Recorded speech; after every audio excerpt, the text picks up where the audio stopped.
नमस्कार. आज एक खूप छान विषय आपल्यापर्यंत घेऊन आलोय. व्हिडिओ पूर्ण बघा.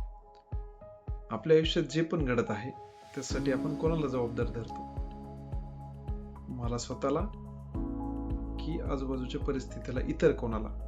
आणि याच प्रश्नावर आधारित आहे secrets of the millionaire mind या पुस्तकातला पहिला सिद्धांत, ज्यामध्ये लेखक असं म्हणतात की दोन प्रकारची विचारधारा असतात. एक असते गरीब विचारधारा, एक असते श्रीमंत विचारधारा. गरीब आणि श्रीमंत ही पैशाविषयी नाहीये, विचारधारेविषयी. तर श्रीमंत विचारधारेनुसार माझ्या आयुष्यात जे पण घडतं त्यासाठी मी जबाबदार असतो, आणि गरीब विचारधारेनुसार माझ्या आयुष्यात जे घडतं त्याला मी सोडून बाकी सगळे जबाबदार असतात.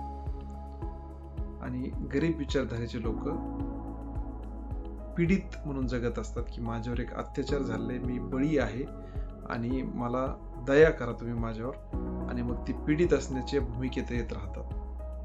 तर पीडित असण्याची भूमिका म्हणजे काय, कसं ओळखायचं आपण एखादा व्यक्ती पीडितच्या भूमिकेत आहेत का नाही? तर असे 3 संकेत लेखकांना दिले, जे आपण असं ओळखू शकतो की कोणत्या भूमिकेत आहे. सगळ्यात पहिला संकेत, दोषारोप करत राहणं. म्हणजे सरकार, व्यवस्था, आई वडील, बायको, मुलं, मित्र, देव, कोणी नाही भेटलं तर नशीब, यांना दोष देत राहणं की माझ्याकडे पूर्ण क्षमता असताना सुद्धा जर माझ्या आयुष्यात यशस्वी होऊ शकलो नाही किंवा एका वित्तीय सफलता मिळवू शकलो नाही तर ह्यासाठी कोणीतरी इतर व्यक्ती जबाबदार आहे.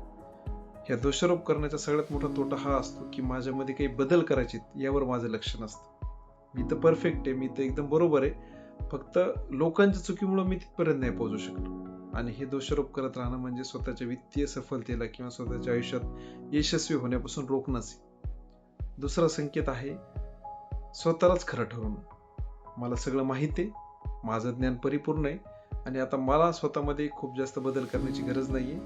आता जे माझ्या आयुष्यात झाले ते इतरांमुळे झाले आणि त्यांनीच बदल करायला पाहिजेत, ही भूमिका. मला जे माहिती ते सगळं खरं आहे, ही एक पीडित असण्याची भूमिका आहे. आणि तिसरा संकेत आहे जो की मला खूप आवडला, तक्रार करत राहणं. पीडित असणारे लोक सारखे तक्रारी करत राहतात.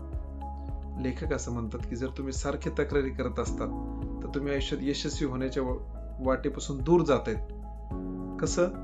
कारण ब्रह्मांडाच्या नियमानुसार ज्या गोष्टीवर लक्ष दिलं जातं ती गोष्ट मोठी होती. मग तक्रार करत असताना आपण वाईट गोष्टीवरच लक्ष देऊन तक्रार करतो ना, चांगल्या गोष्टीबद्दल तर तक्रार करत नसतो आपण. मग ज्या गोष्टीकडे लक्ष दिलं ती गोष्ट आयुष्यात जास्त येते.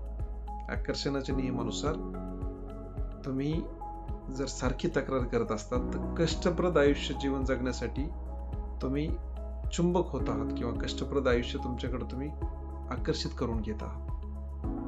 तर पहिल्या सिद्धांतानुसार आपल्या आयुष्यात जे पण घडतं त्यासाठी फक्त आपण जबाबदार असतो, सगळ्यात जास्त आपण जबाबदार असतो. आणि या भूमिकेत आपण आलो तर मग स्वतःमध्ये काय बदल करायचे, स्वतःला कसं अपडेट करायचे, स्वतःच्या ज्या झालेल्या चुका त्या कशा दुरुस्त करायच्या, याच्या दृष्टिकोनातून आपण विचार करू शकतो. आणि जर असं नाही केलं तर दुसऱ्या विचारधारेनुसार मग कोणाला तरी ब्लेम करायचे, कोणाला तरी शोधायचे ज्याच्यावर मला हा दोष द्यायचा आहे, त्यामध्ये आपला वेळ जाईल आणि आपण यशस्वीतेच्या वाटेकडे नाही जाणार. तर पहिल्या सिद्धांतावर काम करूयात, आपल्या आयुष्याची जबाबदारी आपण स्वतः घेऊयात. थँक्यू.